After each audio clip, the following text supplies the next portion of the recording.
Hi, everyone, and welcome to Journey of Self Mastery. Welcome to Self Mastery Fridays, where you join us on a journey with our special guest into their self mastery challenges, triumphs, and overall arrivals. So, what we speak here in regards to self mastery is not about perfection, it is not about getting to a place of ultimate arrival. It is about the journey of mastering yourself. Therefore, there is no perfection. There is just mastering the various layers of who you are in different stages of life. On this beautiful Friday, we have the joy of journeying the journey of self mastery in managing trauma and PTSD. And we have the beautiful Leba Yep. Leba. here with us. I'm always like pronouncing names according to like I tend to go off country. Like my parents are from Haiti. And so we'll pronounce I's as E's.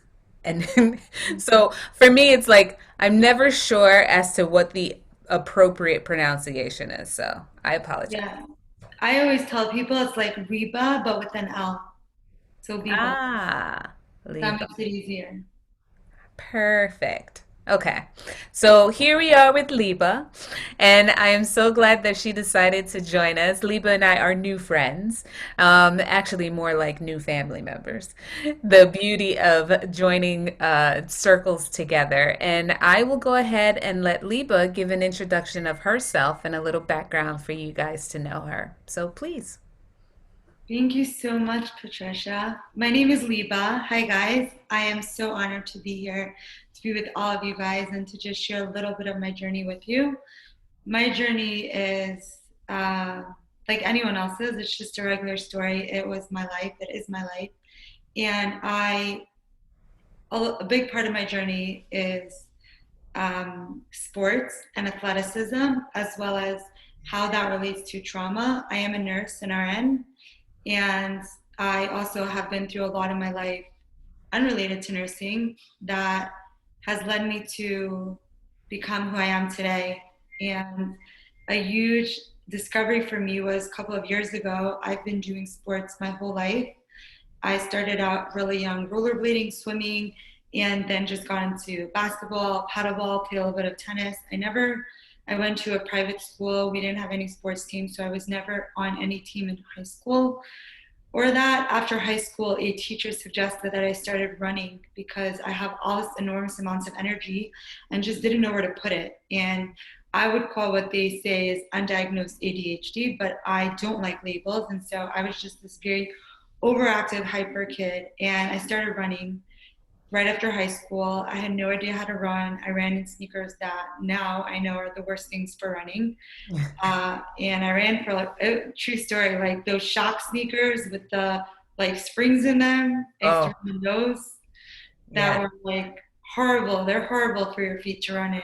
yeah. Uh, and I used those for about 2, 3 years. And I ran 4 half marathons before I actually properly learned how to run.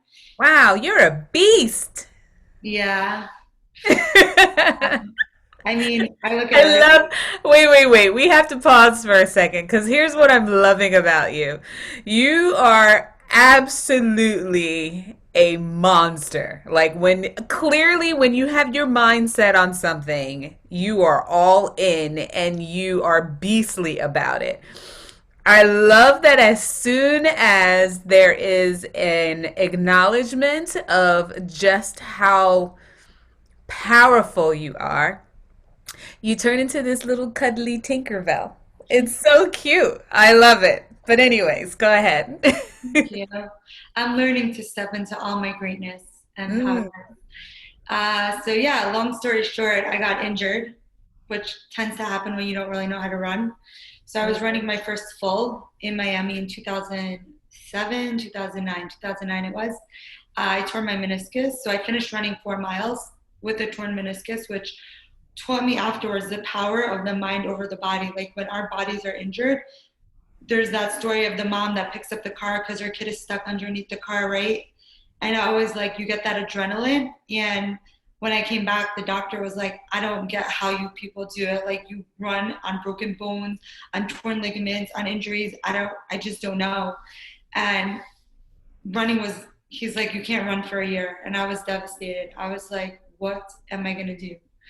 And so I started going to physical therapy a lot, and he started putting me on a bike. So I got into biking because now I could bike. I can't run, but I'm allowed to ride. And so I started riding and cycling a lot. And then fast forward a bunch of years, I got into triathlon and I got into Ironman. This shirt's actually from one of the races that was canceled, Ironman Ah, Public. It was meant to be end of June, but got canceled because of COVID. Um, but anyways, so I got into triathlons, I got into Ironman. Fast forward a few more years, and then we're at 2017, and I'm living in Israel. I went there for a 5 week, a 5 day bike ride for charity to raise money for a hospital in Israel. And then I had just finished nursing school, became a nurse, finally had the opportunity to do this ride that I had wanted to do for so many years, but never had that week. It's a random week in November to just take off and go. And so I did this ride, and I was working for real estate at the time remotely, and I decided to stay in Israel for the year. I started racing for a team in Israel. I raced in the Jewish Olympics. It's called Maccabiah. It was really fun. And I placed third for my age group for triathlon. That was really awesome. wow. But at that time also I got into a cycling accident. When I raced, actually, I had a torn rotator cuff, but I didn't know it at the time. Ooh. So I had gotten into a cycling accident about 2 months before that, and it was painful, and I wasn't able to move my arm. But I just kind of like, you fall off the bike, you get injured, and you just keep going with the pain. And I got back to America, uh, and my father was sick. He was diagnosed with cancer while I was in Israel. And I finally came back because just to see him, things were going on. And a week after I got back, I got into a car accident and had really bad like whiplash, and my car was totaled. And then I had my shoulder, and so my doctor was like, listen, like you really need surgery, you're not getting better. And that surgery put me out of commission. And so I went from training 5 6 days a week, 1 to 2 times a day, like swimming, biking, running, sometimes strength training, to being in pain to walk, like not being able to walk. If I wanted to turn, I had to like literally move my whole body. Um, and I didn't realize that working out for me had become a vice over the years. Hmm. And so I did it so much that I never, it wasn't like, when people have addictions, they sometimes something happens and they run to that addiction.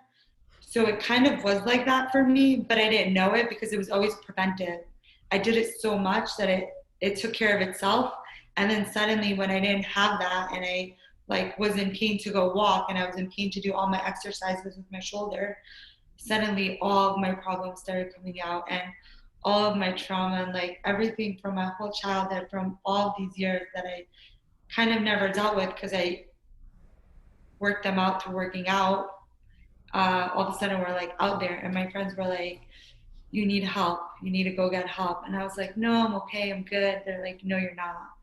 And so I ended up going to December 27th, 2017. I actually ended up going to treatment. What was meant to be for 2 months outpatient ended up being 3 months outpatient, and then I went inpatient for almost 2 months, 3 months, because the more I did work, the more I realized how much was underneath. Hmm. Um, and then I ended up going to another program. So I was in Arizona, and I ended up going to a different place in Texas. And my father's getting sicker and sicker. And it was just a really hard time.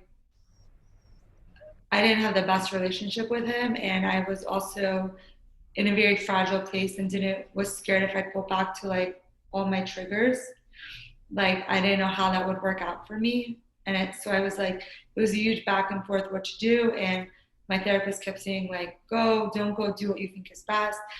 And 9 months later, on August 23rd, when it was like he was getting worse, and I was like, maybe I should fly home. On August 22nd, I get a phone call that he went into cardiac arrest and they put him on a ventilator. And I was like, okay, I should probably fly home tomorrow morning. And then I get a phone call the next morning at like 5 something a.m. that he passed away. And that was a really hard time for me.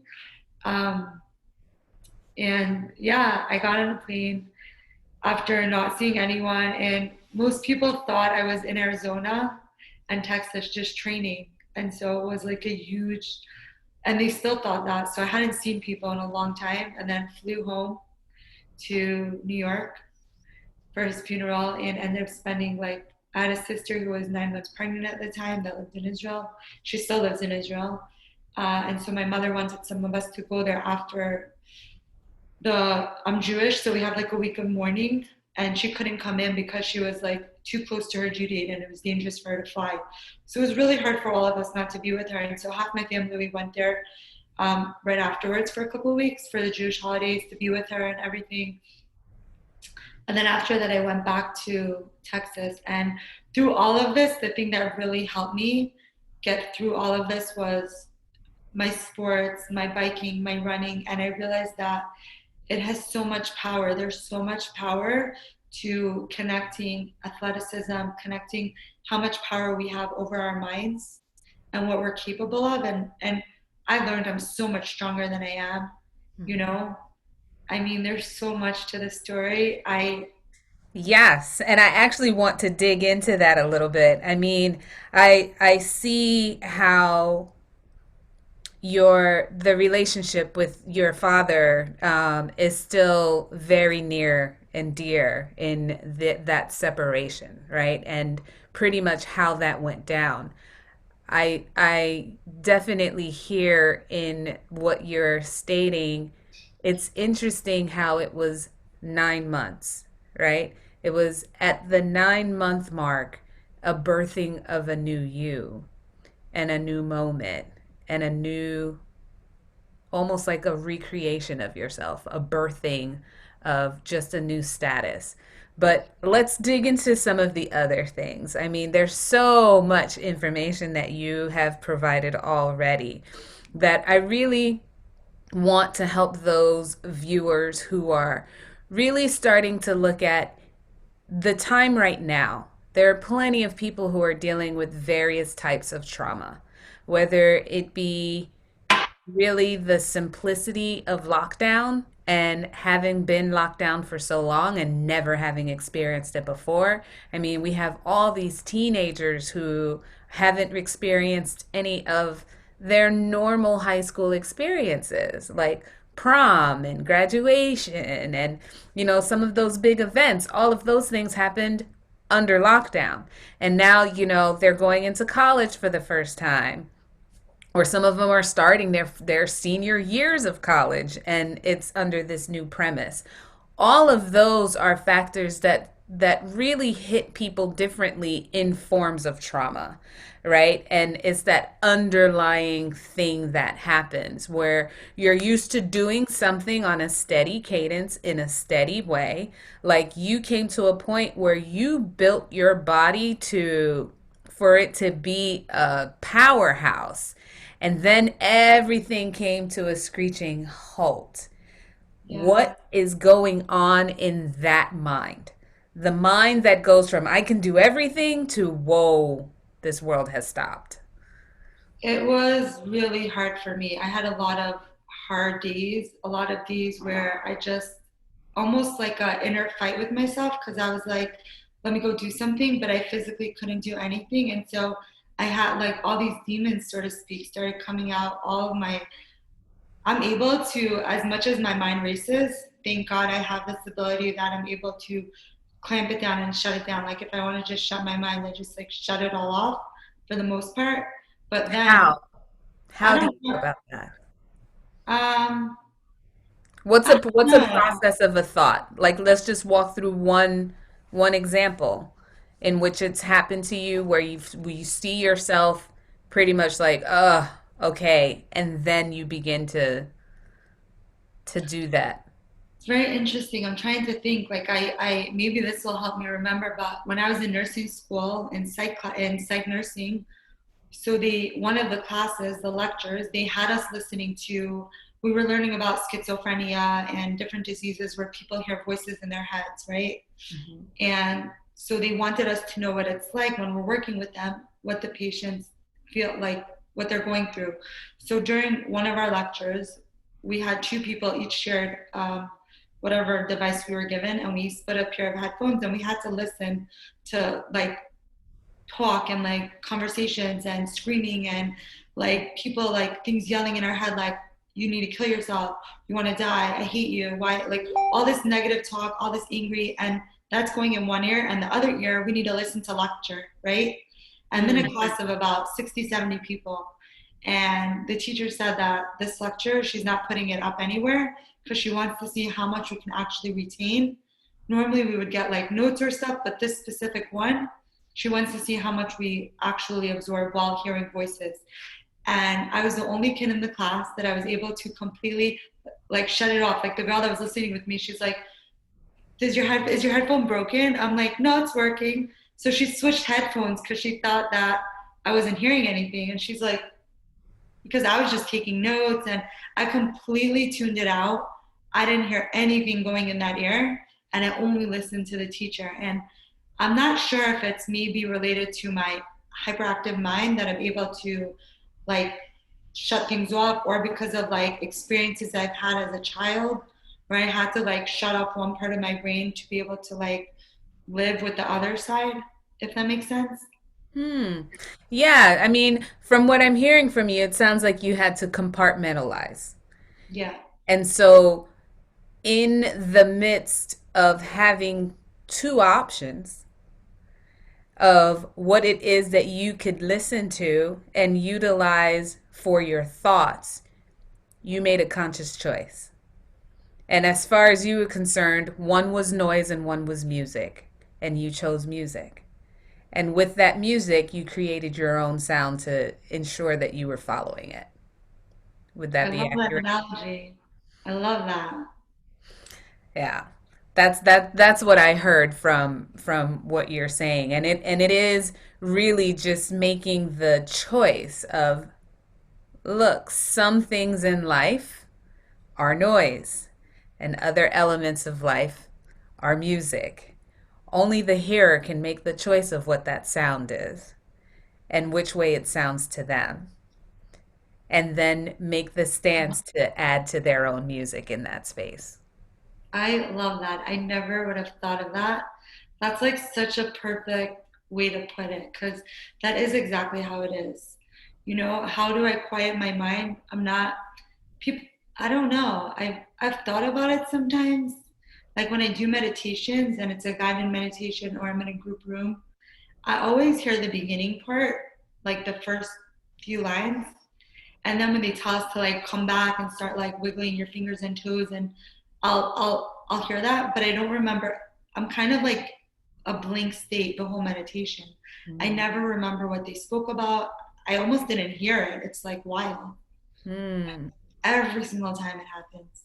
That's pretty spectacular because that's usually the space that most people try to get to. I mean, the guide is there because you can't get into that space.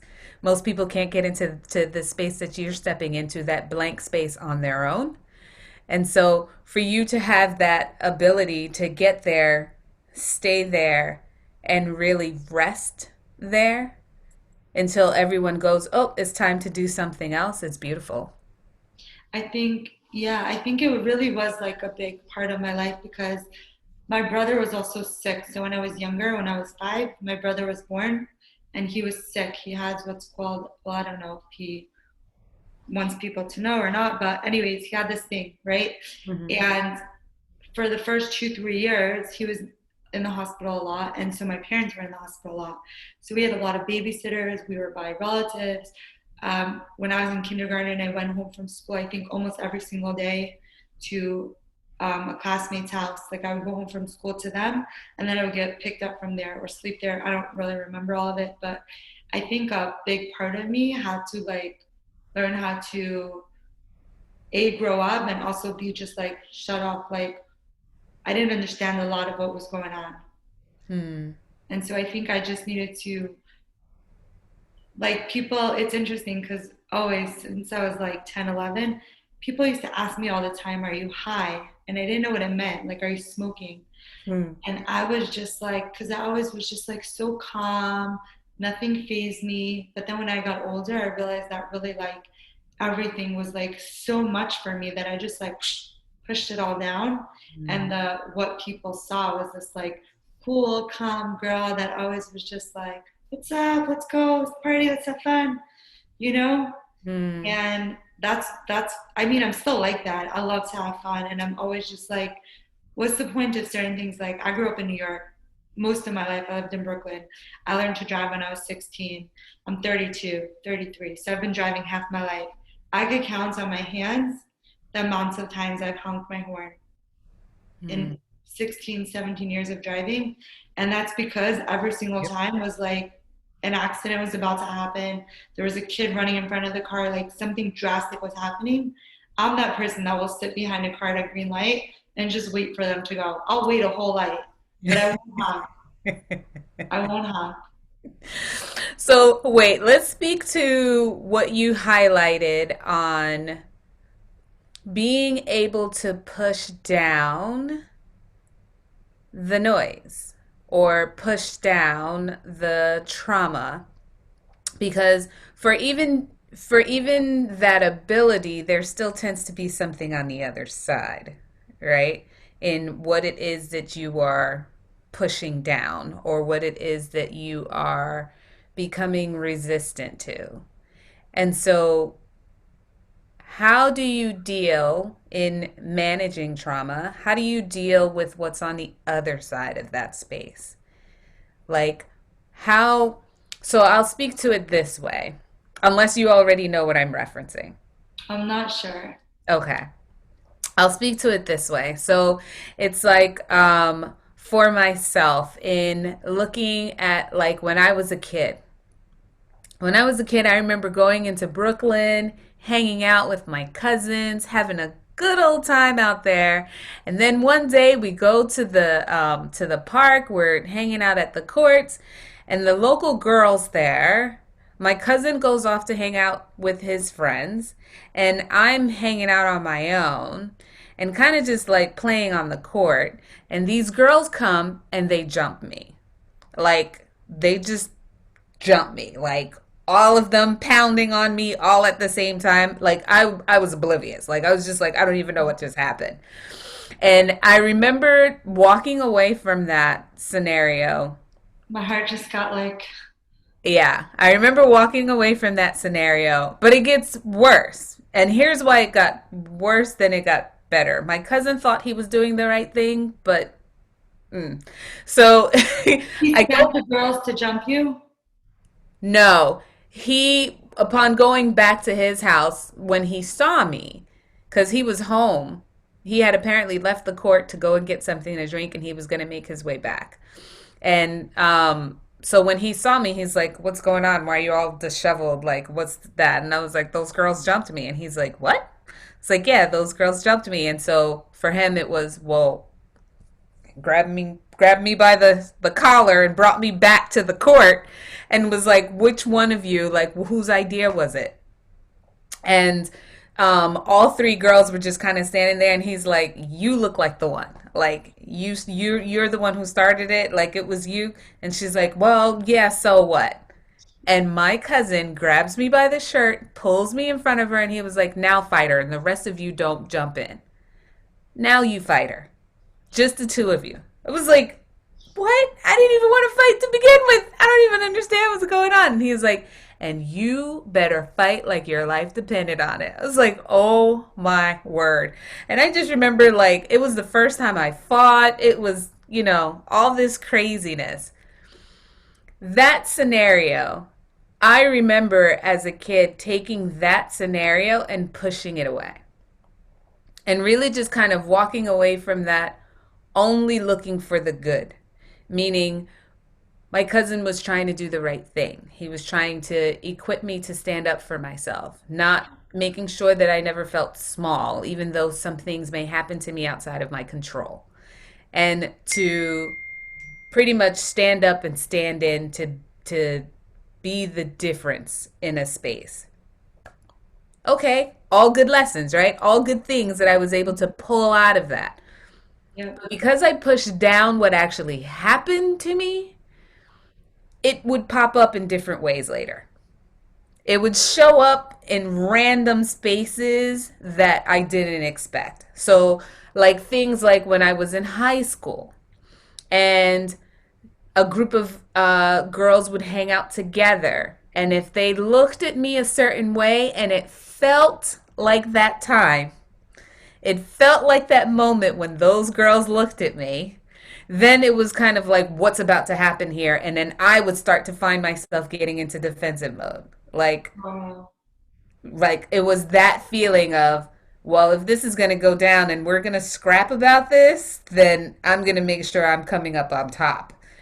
And that was none of their intentions, right? They're kind of looking at me like, who's this girl? They're just checking me out like, who is she? Like, she's new to this hallway or this school or whatever. But I saw years later what that was, and it was the that pushing down. And it wasn't until I finally talked about it and released that whole experience is what caused me to see like, oh my gosh, yeah, like every once in a while, any certain look, some any replica of that scenario, I would get defensive. I would rise up in a way. yeah, there's because there was a book I read, I forgot what it's called, but it talks about how our patterns are always repeating. And Mm. until we break that cycle, it's going to constantly just be like that cyclical thing and happen in different scenarios, exactly like you said. And once I learned that and became conscious of it, like when I was in treatment, I didn't even know half the problems that I had. I didn't like I Mm. wasn't even aware of them, you know? And then once I started like we had to write out certain things, make timelines and do certain exercises and activities. And as they started coming out, I was just like, whoa, it makes sense, you know? And so now I'm still like, have I fixed all my problems? No. But have I found solutions for them? Yes. I don't get stuck in that mindset anymore. I don't get stuck in like, woe is me or like, I'm this person. For a long time after I found that out, I was like, oh my gosh, who am I? I didn't even know who I was. And I was like, and still today, I have a lot of people know me a certain way. A lot of people do not know this side of me. They still think that I was training, that I just like to move around a lot, and that I like to travel a lot because I do like to travel. But they don't realize that a lot of my traveling was for treatment, and that while it was my choice, a part of it wasn't, you know. I Mm. knew it would help me at the end of the day. And so I listened to people that I was close to that told me what's best for me. But yeah, it's so important to break those patterns. And I'm so happy that you figured that out because there's always groups of people around us. We're Yeah. always surrounded by groups of people. Like I was thinking, I love people. I love speaking. I was like, I can't imagine what life would be like every time there was a group of people and I felt like, oh my gosh, they're about to hurt me. What am I gonna do?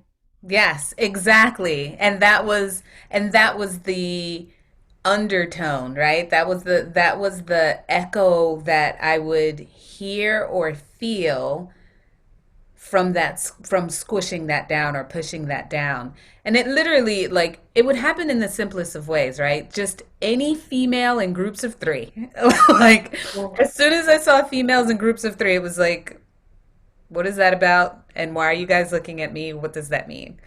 So it was the, well, let me get prepared to make sure that I can handle myself in this scenario. But I love the fact that you brought it back to how you managed it. Because I walked through how I managed it and how I came to my awakening. But the question was really coming back to you as to once you pushed it down, how do you deal with what's underneath the surface? And I love the fact that you're highlighting therapy as a gift, as a beautiful tool for people to use, because lots of people still have a negative stigma and connotation on therapy. And I find it that therapy is one of the most beautiful things that I have watched people experience. The ability to release and to speak out what is hidden within. The things that you don't say, you don't realize just how much they haunt your psyche because they're sitting underneath the surface. Yes. I heard a great line years ago, and I'm always like, one day my life is going to be this line. And the line said, live your life so that you don't have to hide your diary. And I heard that, and I was just like, oh my God, I want that to be me. Like, why? And it's like, are there things that need to be private in someone's life? 100%. But it's so small and so minute. People don't realize how much we're all so similar, how it doesn't matter what you look like, where you come from. At the core, everyone, and like Sean always talks about this, like in Unblinded, you always want to just be seen and heard and felt. Every single person, no matter how rich, how poor you are, what kind of background you came from, at the core, we all want the same thing. Mm-hmm. And that I heard that line, and I remember thinking, like, live your life so you don't have to hide your diary. And for me, it was so powerful because I had all these diaries that I kept. And Mm-hmm. I lived in Israel for 2 years after high school when I was 18, 19, and my family moved houses. And so my siblings packed up my stuff for me, and I've never seen my diaries again. And so I have no idea if they found them, if they read them, if they got thrown out, like what happened to them. I've never seen them again. And then for years after that, I was just like, I'm never writing in a diary again and those were like some dark years that were written in there. And so, and then a couple of years ago, more than that, I have this one journal that it's almost finished. And I write in it like selectively, but when I write in it, it's very powerful. And it's from, I probably have it for, I don't know, a lot of years already, maybe since 2009, 10. And and I heard the line and I'm like, I want that to be my life. Like there's so much of my story that I still keep in, even like what I said here is like so surface level. Mm-hmm. And I'm still like learning how to come out and speak my story. And because I know when I tell it to people, they always tell me like your vulnerability is in sharing your story. Like through you sharing your story, it's gonna help heal people and show people that it's okay that these things happen. There's so much you could come back from. You Mm-hmm. know, we all have trauma, and um, I don't remember who speaks about it, but there's like big T traumas and little T traumas. Like there's the big traumas in our life that if someone lives through a hurricane, a death in the family, or a divorce, or, you know, a different like big things happen, car accidents. And then there's the little T's that happen that affect us and we might not even realize it. You ask someone a question when you're a kid and they like you ask your parent a question and they don't hear you and they walk out the door and automatically like in your brain you set like sign and seal that as this like massive explosion that happened, and then you always think like, oh, like my questions don't matter, what I have to say doesn't matter, or someone's on the phone and they or you do something and someone's like be quiet because they're trying to do something like finish a project and you're just a little kid making noise, and in your mind you're like, oh my gosh, I can't make noise, I can't play, I need to be quiet, I need this, I need that. And these are little T's that really affect people's lives. And when I learned about this, I was just like, oh my gosh, it's so true. Like, you could have these things that you brush off even as yourself. I remember when I was 23, 22, it was the first time I had my own car. I had a brand new car, had less than 200 miles on it. And I remember I hit a deer head on, and I'm with my friend. And I was just like, my car was so new that they spent 2 months fixing it because they didn't have the parts. They didn't want to, it was worth it for them to fix it. But, anyways, I didn't realize like that affected me because I was like, I knew I had to get back in a car and start driving again because I had a concussion at 17 from rollerblading. It was like my first real big like accident. They thought I was paralyzed for 5, 6 hours. It was really scary actually. I've never rollerbladed again since. Like I've tried it twice and I have this biggest fear. And so I knew, and I was crazy. I would jump on park benches. I would like do all these crazy stuff on rollerblades, never wore a helmet because I'm just like, I got this. And so when I got into that car accident, I'm like, I need to get behind a wheel. And till this day, I still have fear when I see that sign that shows deer crossings or, like it shows a deer. Yeah. my heart like freaks out still till this day. But yeah, we all have these little T's, these big T's, and the more we're aware of them, that something small can happen and we acknowledge it like right away, it it doesn't grow and it doesn't build stuff. Just the other day, Sunday or Monday, a couple of days ago, I was running, and I actually did a whole Facebook Live on this if anyone wants to check it out. But I heard this noise. I forgot to put in contacts for the. I wear glasses since I'm in ninth grade, since I'm 13, and I forgot to put in contacts. I have no idea why. And I'm running, and I hear this noise, and it was dark outside, so I kind of didn't realize they weren't in until it started getting a little bit lighter. And I was like, whatever, I'm okay to see. And I hear this noise, and I'm like, maybe I run on the street against traffic because it's better for your feet than the sidewalk, like the cement, the pavement, the blacktop is Huh. better than the cement on the sidewalk. And I'm like, maybe I should get on the sidewalk. And the next thing I know, I see these things flying like in front of me and behind me. And I was so shaken up. And the car keeps going.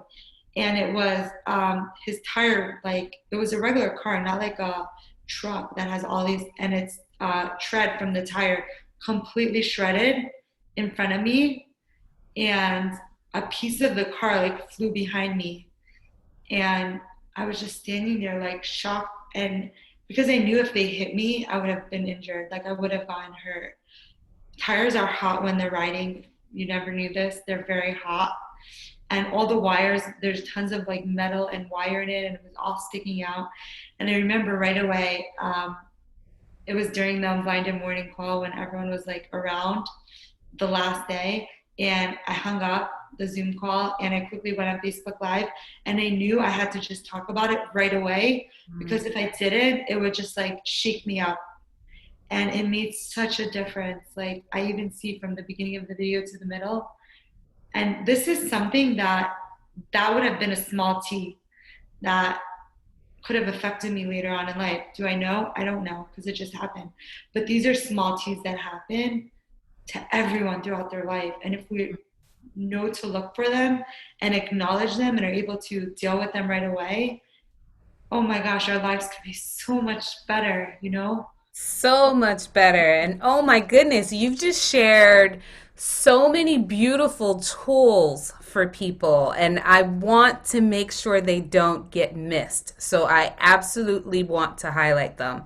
I'll start backwards with you highlighting the small t and the big T. And the fact that when you are managing the small t, a way for you to actually, a tool for you to begin to manage that is to immediately release it, to immediately speak of it, to find an outlet to go ahead and vocalize that element, that thing that you're going, ooh, this doesn't feel good. And it feels like a part of me has been fractured.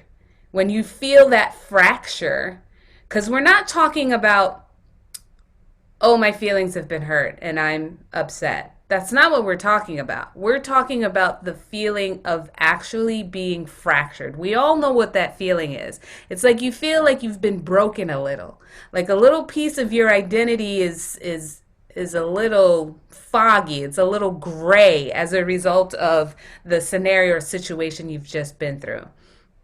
So that's what I'm getting from the small t. But the big T is that you actually find, again, an outlet, but a bigger resource in that outlet, whether it be through therapy or you actually identify like your own black book, like your own black notebook, where you're placing in there all your dark thoughts, all of the scenarios and situations that you need to release from your past that have stayed hidden, that you didn't address right away. And so now here's the moment to do that. So I love that with the therapy, with the journaling, and with the speaking outlets. The other thing that I want to highlight is when you were speaking to really just starting to pay attention. It's the little things of actually being able to pay attention to the fact that this is happening. Like this small moment did occur. It's not something that you need to brush aside. It actually did happen. And now here are some ways to make sure that you don't carry them in your future with you. Totally. 100%. It's yeah, it's like magical. It's like it's I'm so blessed and I'm so grateful, that I had all these horrific experiences that have happened to me and that I had to deal with it because at the time I was like I felt like I was wasting so much of my life. Like literally put my life on pause and it affected me in so many ways.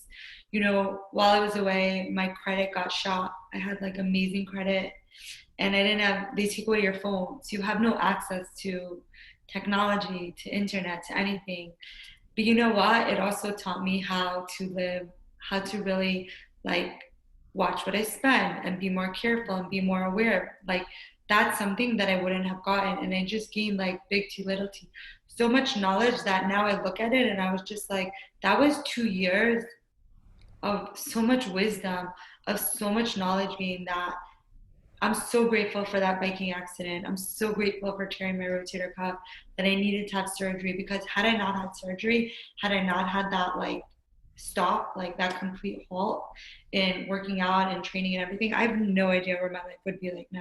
You know, Yeah. I could just be doing regular things and I'm just constantly building from this. And now I'm starting a coaching program soon where I've kind of been doing it already.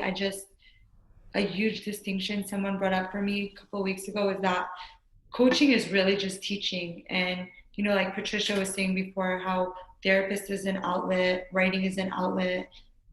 I want to help show people as well that through coaching, that you can find just anyone. And me particular, I want to help people show them how healthier lifestyle and how using athleticism and just working out and just changing your body movement, can change things dramatically.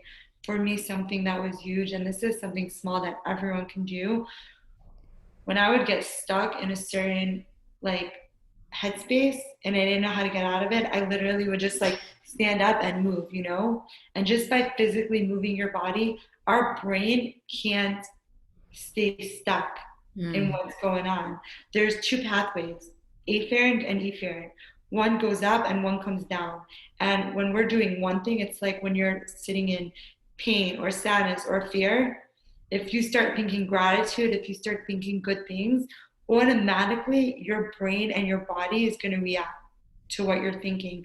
And you're not going to be able to think about the pain. And that's kind of, I think, like I ran a half marathon this morning because a girl I know had committed to doing this virtual thing. I hadn't run a half marathon in a long time. And I was like, I'll do it with you. And my body hurt. It was hurting. I work out all the time, but 13 miles is still 13 miles. And Yes. the first 7 miles were uphill. And as I'm running and it's dark, and I'm like, why am I doing this? And then I was like, because I like it. I love it. Like, I love that pain I get from doing these things because it reminds me of like I always translate it into life and what I'm capable of. And the more, like I'm doing 75 hard right now. Today's day 16. And Wow. I'm doing this. Do you know what 75 hard is? I've heard of it, but still for our viewers, It's tell. okay. So it's this amazing thing started by this guy. His name is Andy. Gonna mess it up. Something I don't know his last with name. an F. Anyways, he was in the Marines or the Armies. I'm not really sure his whole Yeah. background, but basically he started this because it's more of a, you know how you work out your body. So this is to work out the mind. And people get confused because there are two workouts in it.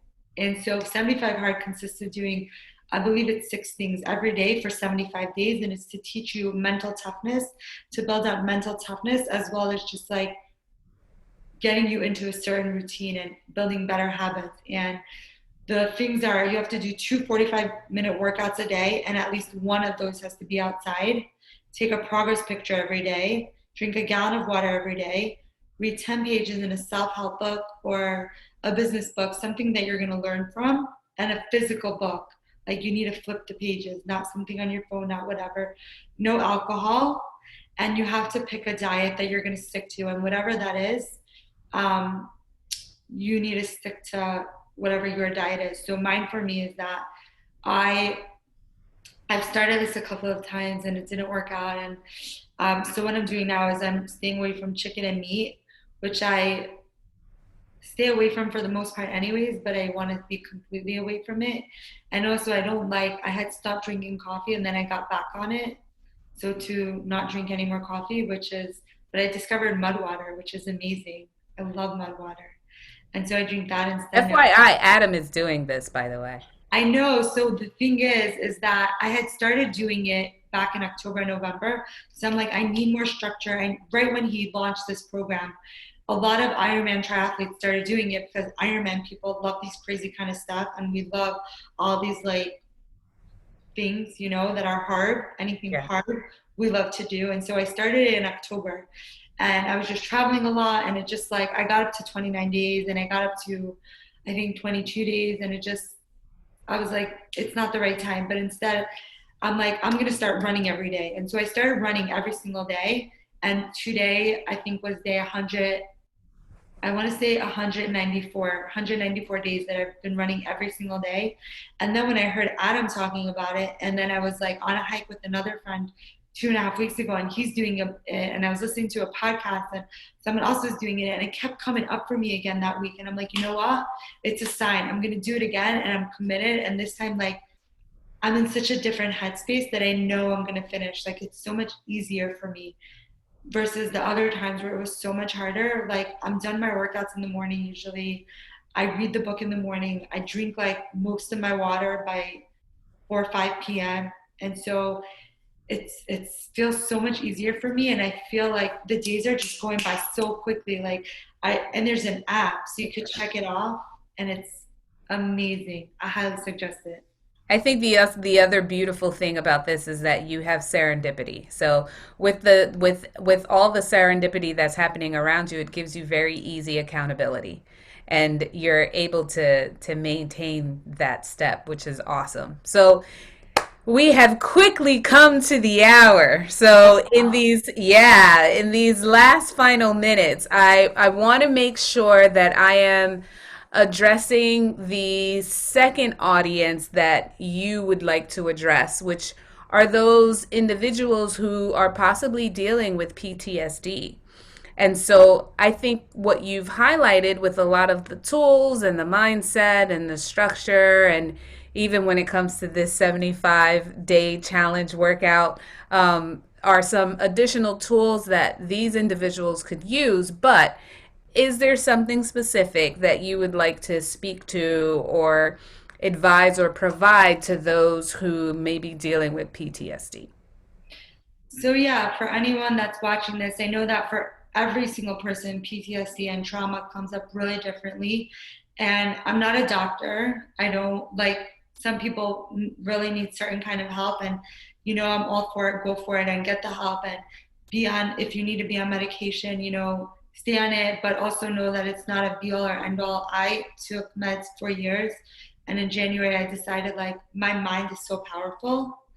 I don't need to be on them anymore. I can control what these drugs are doing to my body. And I've been doing that. And some days are harder, some days are easier, but know that A, every day is a new day. B, when you're stuck in a situation, just physically move your body. Like, something triggers you, you see something, you hear something, you get a flashback, you have a memory. Physically get up, move your body. Something that helped me a lot in the beginning was either drinking, like drinking water, or getting something cold, holding something cold in your hand. These are things you could do. Like, if you don't have something ice, just go turn on a faucet. There's always cold water. Put that on your body. When we do these things, these small little things, it automatically helps us, And get that's out of because whatever. it's shocking your senses, right? Like it's Yeah, triggering a different effect. yeah, because you're like, your body's like, wait, what is this? This is cold. Or you're taking a drink and you're swallowing suddenly, and then your brain, like, is not so focused on because what happens is a thought really only lasts 15 seconds, I think it is. When we have a thought, it's only about 15 seconds, or I don't know the exact number, but really short period of time. But as we like delve into it and think about it, it like goes from this tiny thing to this massive monster that all of a sudden you're just like, oh my gosh, I need to get out of it. And that was something that when I learned these small techniques, it was huge for me. I have adult coloring books. I love them. I love to color. I have tons of color pencils. I have tons of pens, and I use them all the time. Just like something small, I know people, I used to think a lot of times like, oh my God, like, like sometimes people think I can't afford certain things. I can't do this. I don't have access to that. You have access to your body, you have access to water, just get up and move. Physically move your body, walk for 5 minutes, or take a pen and paper and just start writing and let stuff come out. Because when we let things come out, well, my lens is dirty. When we let things come out, when we change our state, yeah, when we change like our nerve, like feeling something, picking up cold water, like this is cold water. And I have it with me. A, I get thirsty, but B, I'm always nervous. Like if something were to happen, I know I could just take a drink. And it resets you. Yeah, it just like resets, like it resets the bar and just, puts you back kind of in a better state. And just, we have that ability to snap out of whatever we're stuck in. I get triggered still. There's nothing I could do. Like if there's a loud noise, I'll jump, and people know that. And sometimes they'll do it as a joke, which is really mean.